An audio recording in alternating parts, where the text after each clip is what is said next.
strawberry full moon doesn't feed you, it tests your tongue. We've been told this moon is about sweetness, harvest, blessings, but sweetness can deceive, because whatever ripens also exposes what's been festering beneath. This isn't just about receiving, it's about spitting out what you were never meant to digest. June 11th forces you to taste test your legacy.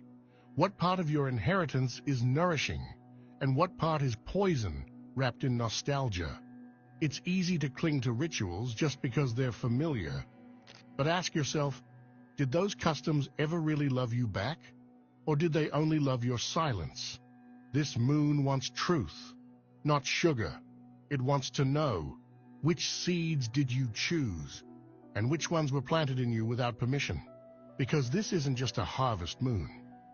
It's a reckoning moon. It's not asking you to celebrate, it's daring you to separate. The name that doesn't get brought up much. The relative people refer to with a shift in tone.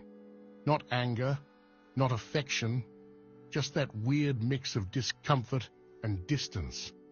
It might be an aunt, a grandfather, a cousin. Someone who walked differently, thought differently. Someone who, for whatever reason, didn't fit. And while the rest of the family moved on, edited their story out of the holiday conversations, you somehow kept orbiting them without even realizing it. This full moon doesn't just break chains. It activates echoes. And if you've been feeling an inexplicable pull toward one particular family member's memory, story, or energy, that's not nostalgia. That's a recognition. You might be mirroring someone who never got the chance to finish what they started. Someone who saw through the illusion too early.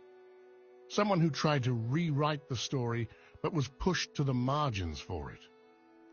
Some ancestors don't pass down their wounds. They pass down their unfinished sentences.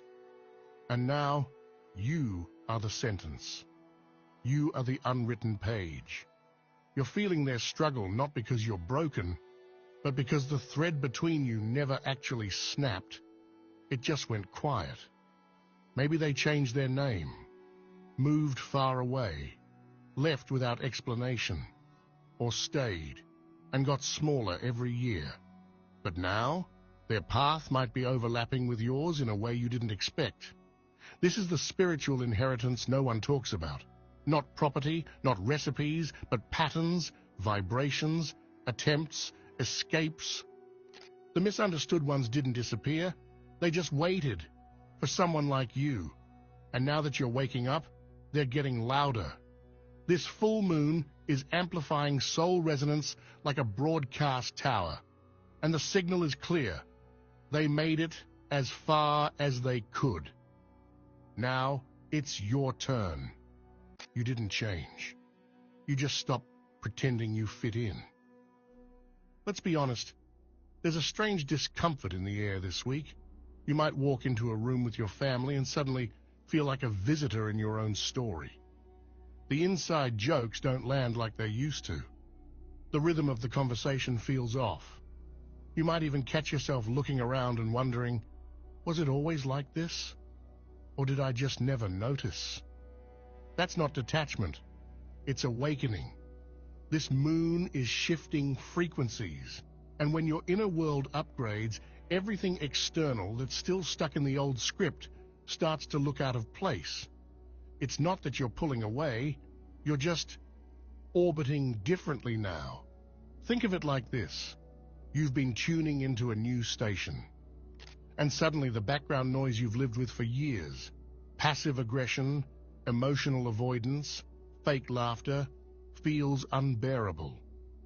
You hear the static, you feel the distortion, and your body instinctively leans out.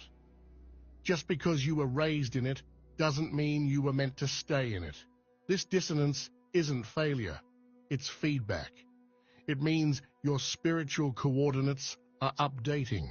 You're no longer syncing with dynamics that require you to shrink. You no longer find comfort in the rituals that used to keep you emotionally numb. You don't feel guilty for wanting more, not more love, but cleaner love. Love without conditions. without control, without the silent agreements you never signed. So if you catch yourself drifting during a conversation, zoning out at a dinner table, or feeling an odd emptiness in a moment that should feel familiar, take note.